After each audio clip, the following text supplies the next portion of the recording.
Hello dear students, a very good morning to all of you and welcome again in history classes. Students, मैं आशा करती हूँ आप घर पे सेफ हैं, सुरक्षित हैं और अपनी जो पढ़ाई है वो कंटिन्यूसली कर रहे हैं। तो क्लास 12th हिस्ट्री में इस वीडियो में हम डिस्कस करेंगे अबाउट द आंसर की ऑफ PT1, यानी कि हमारा जो PT1 एग्जाम हुआ था उसकी जो आंसर की है उसमें जो क्वेश्चंस आए थे उनके ऊपर आज डिस्कस करेंगे। जितने भी चैप्टर्स से हमारा जो टेस्ट था वो आया था उनके जो क्वेश्चंस हैं उनके ऊपर डिस्कस करेंगे, उसका डिस्क्रिप्शन आज मैं करने वाली हूँ इस वीडियो में। आशा करती हूँ आप इसको ध्यानपूर्वक सुनेंगे और जहां पर भी आपके टेस्ट में कोई भी किसी प्रकार की आपको कमी लगी उसको आप कंप्लीट दोबारा से अच्छे से रिवाइज करेंगे। So let's continue the class. First, other name of Harappa civilisation. First question था हमारा एमसीक्यूज में, मल्टीपल चॉइस क्वेश्चन में, कि जो हड़प्पा सिविलाइजेशन है उसके दूसरा नाम क्या है। तो मैंने आपको बताया था हड़प्पा सिविलाइजेशन के और भी नाम मैंने बताए थे। सबसे फर्स्ट इंडस वैली सिविलाइजेशन, साथ में मैंने आपको बताया था कि इसको ब्रॉन्ज एज सिविलाइजेशन भी कहते हैं। तो फर्स्ट क्वेश्चन है हमारा कि जो हड़प्पा सिविलाइजेशन थी उसका दूसरा नाम क्या था। तो सिविलाइजेशन का दूसरा नाम क्या था? इंडस वैली सिविलाइजेशन, यानी कि सिंधु घाटी सभ्यता। अब इसका जो इंडस वैली सिविलाइजेशन है ये नाम क्यों था? क्योंकि जो ये सिविलाइजेशन थी ये सिंधु नदी के आसपास वाला जो एरियाज था वहीं पर ही फली फूली थी, वहीं पर ही ये स्टार्ट हुई थी, उसके आसपास वाले एरियाज में फैली हुई थी। इसीलिए इस जो सिविलाइजेशन थी इसको नाम दिया गया था दूसरा इंडस वैली सिविलाइजेशन। चाहे आप इसको, और हड़प्पा नाम क्यों दिया गया था? हड़प्पा नाम इसलिए दिया गया था क्योंकि जो इसका की पहली साइट खोजी गई थी वो हड़प्पा ही थी। इस कारण से हड़प्पा सिविलाइजेशन का नाम हड़प्पा सिविलाइजेशन भी कहते हैं। सिंधु नदी के आसपास वाला एरिया था, इसके कारण इसको इंडस वैली सिविलाइजेशन भी कहते हैं। नेक्स्ट क्वेश्चन देखते हैं, how many mahajanapada were there. Next chapter में हमने रीड किया था about the mahajanapada. Mahajanapada it means ऐसे राज्य हैं जो बहुत बड़े क्षेत्रफल में थे और बहुत बड़े एरियाज में फैले हुए थे, उनको बोला जाता था महाजनपद। तो महाजनपदों का जो डिस्क्रिप्शन हमें मिलता है हिस्ट्री में, चाहे वो हमारे जैन के टेक्स्ट हैं, चाहे हमारे बुद्ध टेक्स्ट हैं, या फिर हमारे कह सकते हैं कि कोई भी संस्कृत लैंग्वेज में लिखा हुआ टेक्स्ट है, उनमें महाजनपदों का जो डिस्क्रिप्शन है वो हमें मिलता है। तो टोटल जब महाजनपदों की बात आती है तो टोटल महाजनपद कितने थे?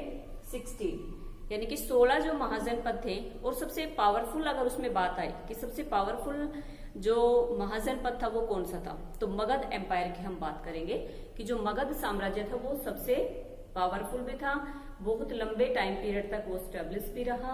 और टोटल की अगर हम बात करते हैं तो टोटल महाजनपद हमारे कितने थे? 16 थे, 16 महाजनपद थे।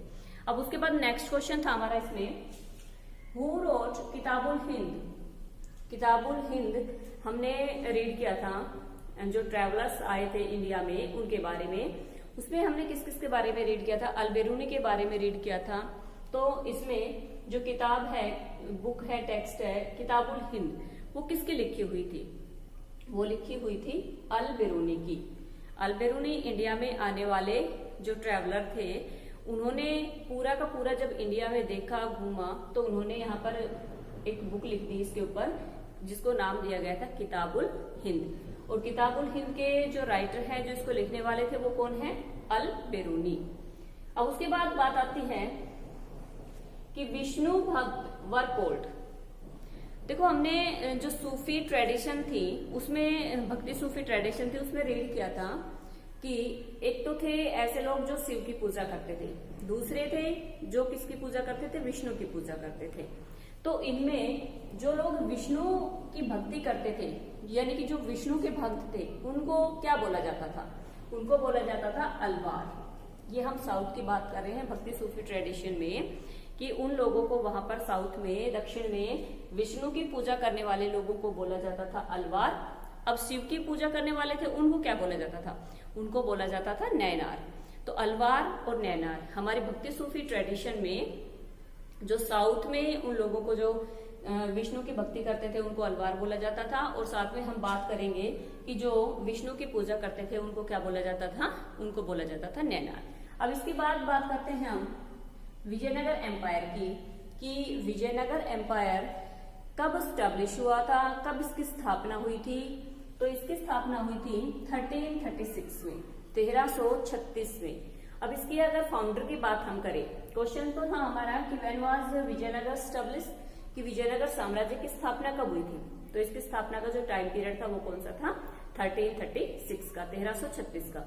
अब इसके बाद हम बात कर रहे थे एक बार इसके फाउंडर की, कि इसके जो संस्थापक थे वो कौन थे। तो इसमें मैंने आपको बताया था 2 भाई थे, हरिहर थे और बुक्का, दोनों ही इसके फाउंडर बने थे विजयनगर साम्राज्य के। विजयनगर साम्राज्य की जब बात की जा रही है तो नेक्स्ट इसमें हम क्वेश्चन देखेंगे, मुगल्स वर डिसेंडेंट्स ऑफ, जो मुगल लोग थे तो वो एक तो उनकी माता की तरफ से, किसके वंशज से, और दूसरा क्वेश्चन इसमें हमारा पुट हो रहा था कि जो मुगल लोग थे वो अपने पितृपक्ष की तरफ से किसके वंशज थे।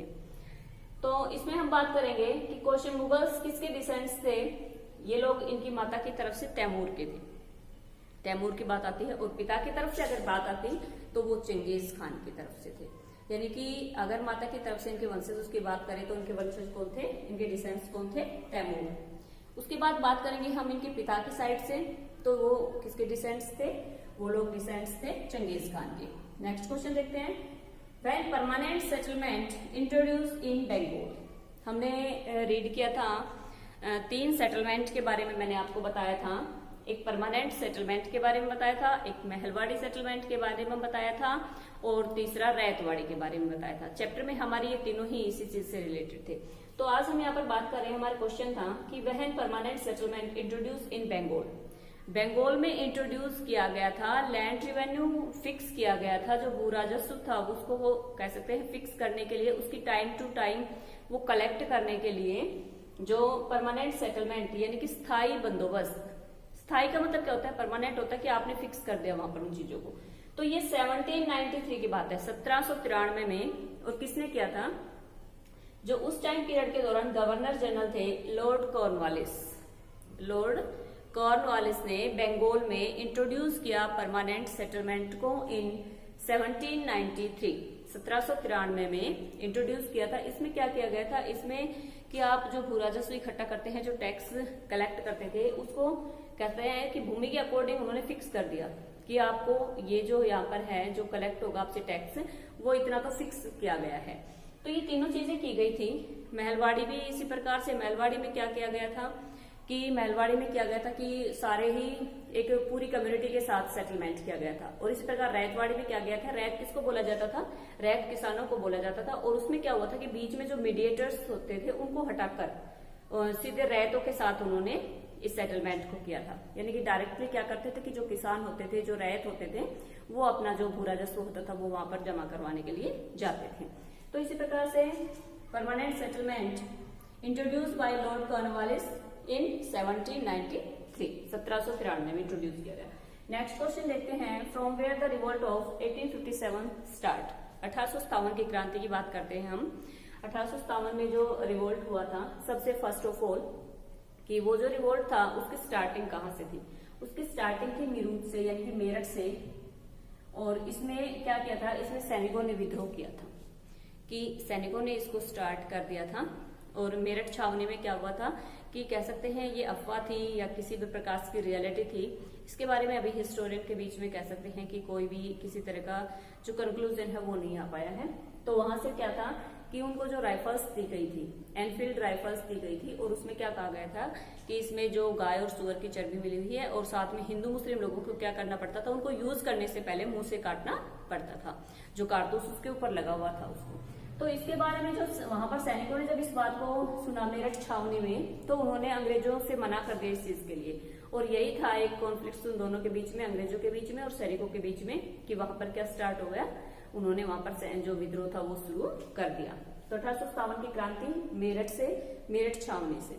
उसके बाद बात करते हैं हम peasant satyagraha at Bardoli, was held. एक सत्याग्रह हुआ था, किसानों ने एक विद्रोह किया था बारदोली में। अब इसको लीड करने वाले कौन थे, इसको लीड कर रहे थे हमारे आयरन मैन सरदार वल्लभ भाई पटेल। वो किसानों के से बारदोली में जो संघर्ष हो रहा था वो 1928 में हुआ था।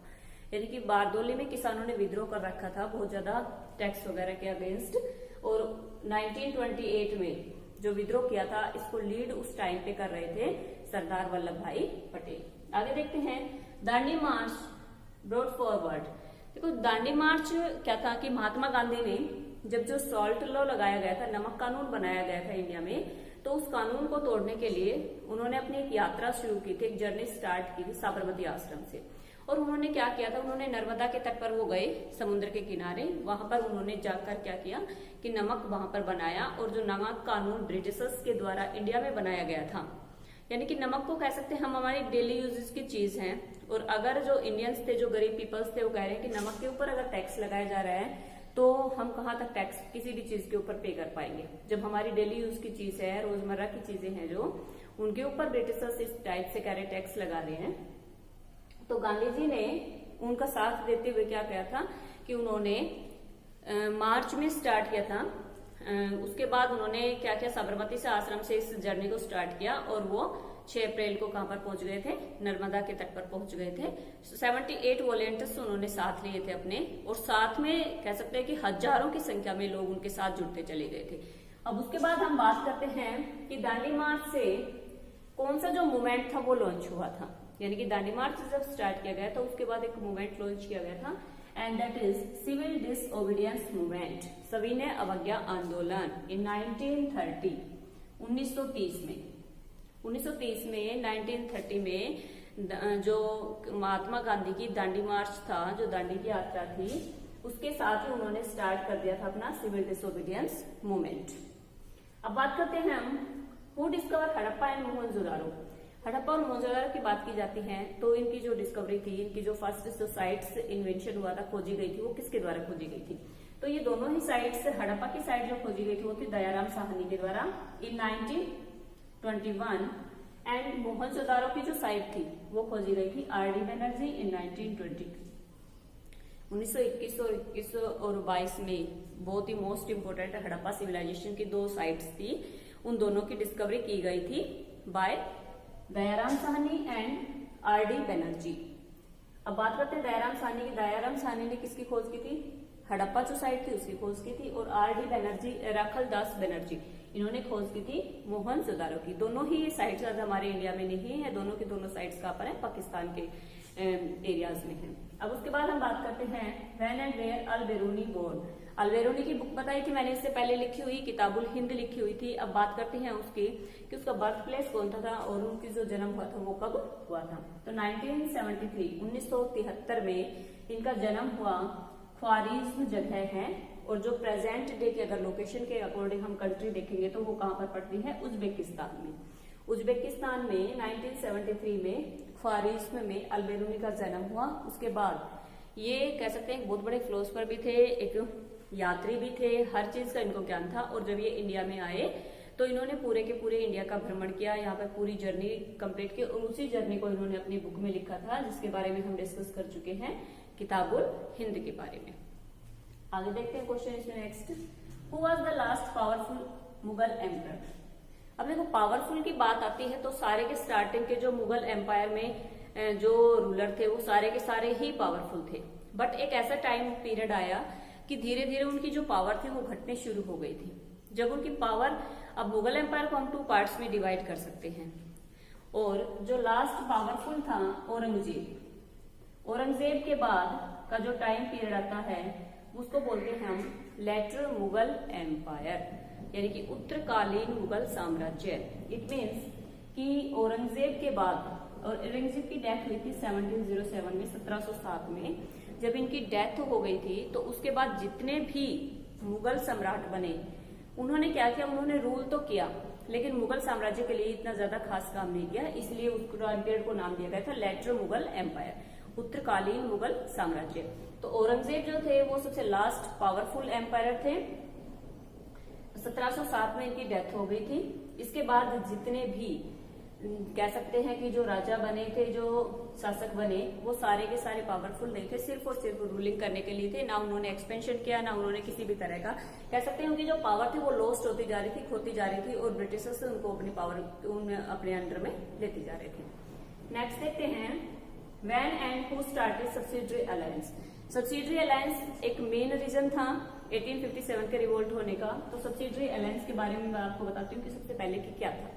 सहायक संधि प्रणाली, इसमें क्या किया था ब्रिटिशर्स ने कि जितने भी हमारे प्रोविंस थे बड़े बड़े, उनको कैप्चर करने के लिए एक संधि लागू कर दी कि आप क्या करेंगे, हमारे जो आर्मी है, जो ब्रिटिशर्स की आर्मी है, उनको अपने राज्य में रखेंगे और वहां पर उनका जो भी खर्चा होता है आप पूरा का पूरा अपना खुद ही उनके ऊपर पे करेंगे, और साथ में हम आपको क्या करेंगे, हम आपकी हेल्प करेंगे कि अगर आपके पास से कोई आपका जो पड़ोसी जो राज्य है वो आपके ऊपर अटैक करता है तो हम अपनी सेना आपके साथ लड़ने के लिए भेज देंगे। तो ये सारी चीजें मेंशन की गई थी सब्सिडरी अलायंस में। अब सब्सिडरी अलायंस की बात करते हैं तो इसको इंट्रोड्यूस करने वाले कौन थे? इसको इंट्रोड्यूस किया था लॉर्ड वेंजली ने 1798 में। 1798 में लॉर्ड वेंजली ने इंट्रोड्यूस किया सब्सिडरी अलायंस, सहायक संधि व्यवस्था। सहायक संधि व्यवस्था इट मीन्स आप ब्रिटिशर्स की सेना को अपने राज्य में रखेंगे, उनका पूरा का पूरा जो भी खर्चा है वो आप उठाएंगे, साथ में सिर्फ और सिर्फ हम आपके लिए क्या काम करेंगे कि जब आपके पास आपके जो पड़ोसी राज्य है वहां से अटैक होता है तो हम अपनी आर्मी आपके साथ भेज देंगे। तो ये सारी की सारी चीजें किस लिए की जा रही थी? ये सारी की सारी चीजें की जा रही थी कि इंडियन जो हमारे राजा थे, नवाब थे, उनकी जो पॉलिटिकल पावर है उसको कैप्चर करने के लिए, उसको उसके साथ में कह सकते हैं कि उनकी पावर को छीनने के लिए की जा रही थी। एक और क्वेश्चन देखते हैं, व्हाट वाज सनसेट लॉ? सूर्यास्त विधि क्या थी? सनसेट लॉ क्या था? अब इसमें हम बात करते हैं कि जो जमींदार लोग थे, तालुकदार लोग थे, उनके साथ क्या था कि ब्रिटिशर्स ने जब उनको अपॉइंट कर लिया था कि आप यहाँ पर अपना टैक्स अपने एरिया से कलेक्ट करेंगे और आप हमारे पास यहाँ पर आकर उनको जमा करवाएंगे, तो क्या करते थे जमींदार को, उनको एक टाइम दे दिया जाता था, फिक्स टाइम, और साथ में कहा जाता था कि इस डेट तक और जब तक सूर्यास्त होता है शाम तक का टाइम फिक्स डे करके और फिक्स डेट बता दी जाती थी कि इस टाइम तक अगर आप लोगों ने अपना जो आपने टैक्स कलेक्ट करके हमारे पास जमा नहीं करवाया तो आपकी जितनी भी संपत्ति है वो क्या कर दी जाएगी, उसको हम नीलाम कर देंगे, अपने अंडर में ले लेंगे। तो सनसेट लॉ क्या था? सूर्यास्त विधि थी कि सूर्य के अस्त होने से पहले जो जमींदार लोग होते थे उनको टैक्स जमा करवाना पड़ता था ब्रिटिशर्स के पास। अदरवाइज क्या होता था कि उन लोगों की कह सकते हैं कि जो भी उन लोगों की संपत्ति होती थी, उनके पास जितनी भी उनकी पावर होती थी वो सारी की सारी क्या कर ली जाती थी, अंग्रेजों के द्वारा कैप्चर करके उसको नीलाम कर दिया जाता था, और फिर उससे जो पैसा आता था उससे वो क्या लोग करते थे, उस पैसे से वो लोग अपने जो टैक्स होता था उसको फिल कर लेते थे। तो स्टूडेंट्स आई होप जो हमारे पीरियडिक टेस्ट हुआ था उसमें जो क्वेश्चंस आए थे वो आपको सभी को अच्छे से समझ आ गए होंगे। बाकी जो लॉन्ग क्वेश्चंस हैं उनको एक बार आप दोबारा से याद कीजिए और अच्छे से एक बार दोबारा से सारे के सारे पेपर की जो प्रैक्टिस है वो कीजिए। Okay students, thanks to all.